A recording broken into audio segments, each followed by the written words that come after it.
ఈరోజు ఇక్కడ ఎందుకు రావాల్సి వచ్చింది? ఏంది మరి నిరుద్యోగుల ముచ్చట ఏంటి?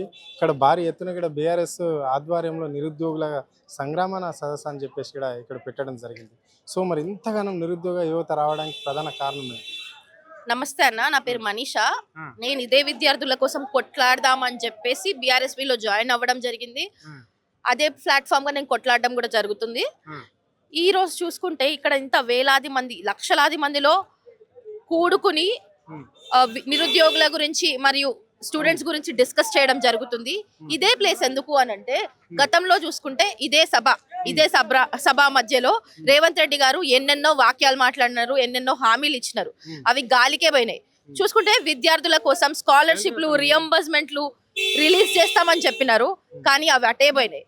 ఇంకా నిరుద్యోగుల కోసం 2 లక్షల గవర్నమెంట్ జాబ్లు ఇస్తామని చెప్పడం జరిగింది. ఇదే సభలో చెప్పినారు ఆయన కూడా. ఉమ్, కానీ అవి 67,000 జాబ్లు మాత్రమే వచ్చినాయి. మిగతా వెట్టుపోయినాయి. మిగతావి మీ జోబులో వేసుకున్నారా, లేకపోతే మీ కాంగ్రెస్ పార్టీ వాళ్ళ జోబులలో వేసుకున్నారా, అది మీకే తెలియాలి. ఉమ్, ఇంకా చూసుకుంటే జాబ్ క్యాలెండర్ ఇస్తామని చెప్పడం జరిగింది, అది గాలికే పోయింది. ఇంకా విద్యార్థి భరోసా కార్డ్ అని చెప్పేసి కూడా ఎన్నెన్నో వాక్యాలు చేశారు కాంగ్రెస్ ప్రభుత్వం, కానీ అవన్నీ గాలి మాటలే అని చెప్పేసి ఈరోజు తేలిపోయింది. ఉమ్, ఇక ఈ తెలంగాణ రావడానికి ముఖ్య కారణం విద్యార్థులు మరియు నిరుద్యోగులు. ఉమ్, కొట్లాడి కోరి తెచ్చుకున్న తెలంగాణలో వాళ్ళని మేము ఎట్లా చూస్తామంటే ఒక పౌరుల్లా చూస్తాము. కానీ ఈ కాంగ్రెస్ గవర్నమెంట్ వాళ్ళని మొత్తానికి నిర్లక్ష్యం చేసి ఉమ్, విద్యార్థులను మరియు ఉమ్, నిరుద్యోగులను చాలా లీస్ట్ ప్రియారిటీగా పెట్టడం జరిగింది. ఇది అయితే కరెక్ట్ కాదు. అండ్ ఇంకా చూసుకుంటే మొన్న రీసెంట్లీ మనం దిల్సుఖ్ నగర్ లో చూస్తే ఎస్ఐ ఆస్పిరెంట్స్ అందరూ కలిసి కొట్లాడి వాళ్ళ బాధ అనేది సీఎం గారికి చెప్పడం జరిగింది. కానీ ఆయన దురుసుతనంతో, నోటి దూలతో ఏం మాట్లాడినాడంటే ఎండ్రన్ దాగి చావండి అని చెప్పేసి ఉమ్, కమెంట్స్ పాస్ చేయడం జరిగింది. ఇది ఎంతవరకు కరెక్ట్ అని చెప్పేసి నేను ప్రశ్నిస్తా ఉన్నాను. అండ్ ఒక సీఎం పదవిలో కూర్చుని విద్యారంగాన్ని హోల్డ్ చేస్తూ అన్ని ఆయన టోకెన్ కాలనే పెట్టుకున్నాడు. అన్ని హోల్డ్ చేసుకుంటా కూడా మీరు అట్లా ఎట్లా మాట్లాడగలిగిర్రు? మా విద్యార్థుల పట్ల ఇంత కూడా చిత్తశుద్ధి లేని రేవంత్ రెడ్డి గారు, మీకు ఒకటే చెప్తున్నా, మీరు సీఎం గా ఫెయిల్ అయిపోయినారు మొత్తానికి. మీకు 1 ఇయర్ కాదుగా, 2 ఇయర్స్ కాదుగా, మోర్ దెన్ 2 ఇయర్స్ టైం ఇవ్వడం జరిగింది. ఇప్పుడిప్పుడే గవర్నమెంట్ ఫామ్ అయిందంటే అనుకోవచ్చు. మోర్ దెన్ 2 ఇయర్స్ టైం ఇవ్వడం జరిగింది. మీరు ఎక్కడ విద్యార్థులను ఫస్ట్ ప్రియారిటీగా ఎప్పుడు పెట్టలేదు. అండ్ విద్యారంగాన్ని కూడా చాలా నాశనం చేసేసినారు అని చెప్పేసి చెప్తా ఉన్నాను. మీ ఫస్ట్ ప్రియారిటీ ఏదైతే ఉంది అంటే అది ఢిల్లీకి మూటలు మోయడమే ఉంది. ఇక్కడ నుండి అది కొంచెం మానుకుని విద్యార్థుల మీద, నిరుద్యోగుల మీద ఫోకస్ చేసి మీరు అన్న హామీలు ఇస్తే మంచిది. లేకపోతే ఏ విద్యార్థుల వల్ల, ఏ నిరుద్యోగుల వల్ల అయితే మీరు సీఎం అయినారో వాళ్ళే మీ ముఖాన్ని మర్చిపోతారు, ఒక ఫెయిలియర్ సీఎం గా గుర్తుపెట్టుకుంటారు అని చెప్పేసి ఈరోజు ఈ సభ పరంగా, ఈ సభ మీ పతనానికి మొదటి మెట్టు అని చెప్పేసి నేను చెప్తా ఉన్నాను. మరియు రైట్ అమ్మా, మీరేమో ఇట్లా చెప్తుంటే రాష్ట్ర ముఖ్యమంత్రి ఏమో దాదాపుగా 67,000 ఉద్యోగాలు ఇక్కడ కాంగ్రెస్ ప్రభుత్వం అధికారంలోకి వచ్చిన తర్వాత ఇవ్వడం జరిగింది నిరుద్యోగులకు. సో మళ్ళీ నిరుద్యోగులే ధర్నాలు, ఆందోళనలు రోడ్ల మీదకి వచ్చి చేసే పరిస్థితి కనిపిస్తుంది. ఎందుకంటే ఉద్యోగ అవకాశాలు మాకు అద్దు, ప్రజాప్రభుత్వం బ్రహ్మాండంగా రన్ అవుతుంది రాష్ట్రంలో అని చెప్పేసి చెప్తున్నారు నిరుద్యోగులే అని చెప్పేసి కూడా రాష్ట్ర ముఖ్యమంత్రి చెప్తున్నాడు. ఇదే మీరు అన్నట్ల కొంతమంది ధర్నాలు, ఆందోళనలు చేసే వాళ్ళంతా ఫేడ్ ఆర్టిస్టులు మాత్రమే, అది బీఆర్ఎస్కి సంబంధించిన వాళ్ళే అని చెప్తున్నాడు. దీన్ని ఎట్లా చూస్తారు? నన్ను ఒక్కదాన్ని ఎక్స్క్లూడ్ చేసుకుంటే, నేను కూడా ఎందుకు మొన్న మాట్లాడడం జరిగింది అంటే, ఆ నిరుద్యోగులు, ఆ అమ్మాయిలు వచ్చి వాళ్ళ బాధ చెప్పుకోవడం జరిగింది.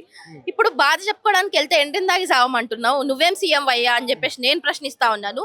వాళ్ళ పక్షాన నేను మొన్న భవన్ లో కూడా మాట్లాడడం జరిగింది.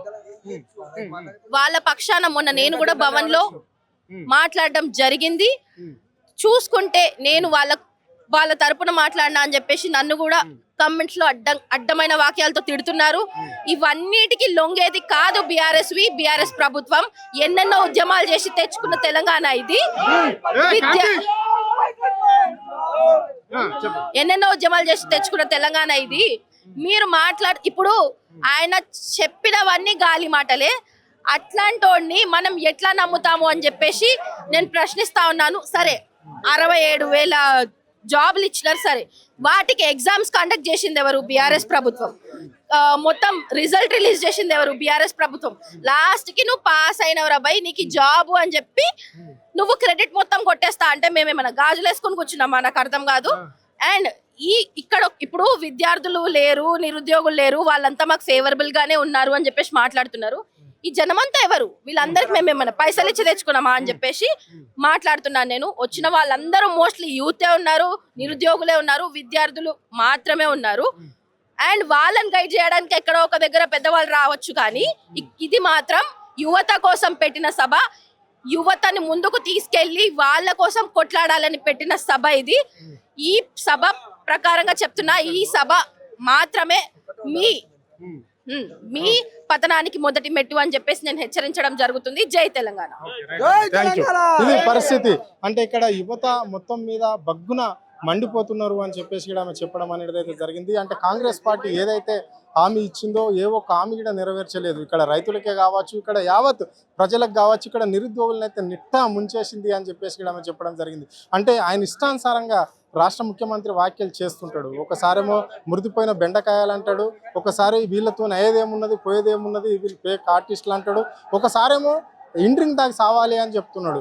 అంటే ఇలాంటి వ్యాఖ్యలు చేసే ముఖ్యమంత్రిని రాష్ట్రంలో ఎక్కడెక్కడ చూడలేదు. నిరుద్యోగుల దండలతోటి గెలిచిన ఈ రాష్ట్ర ముఖ్యమంత్రి ఈరోజు నిరుద్యోగులను నిలువున ముంచేస్తున్నాడు అని చెప్పేసి ఆమె స్పష్టంగా చెప్పడం అయింది. రాబోయే రోజులలో మాత్రం కాంగ్రెస్ పార్టీకి తగిన బుద్ధి చెప్పే రోజులు దగ్గర పడ్డాయని చెప్పేసి ఆమె చెప్పడం జరిగింది. కెమెరా పర్సన్ కళ్యాణ్తో అరుణ్, ఆద్య టీవీ, హైదరాబాద్.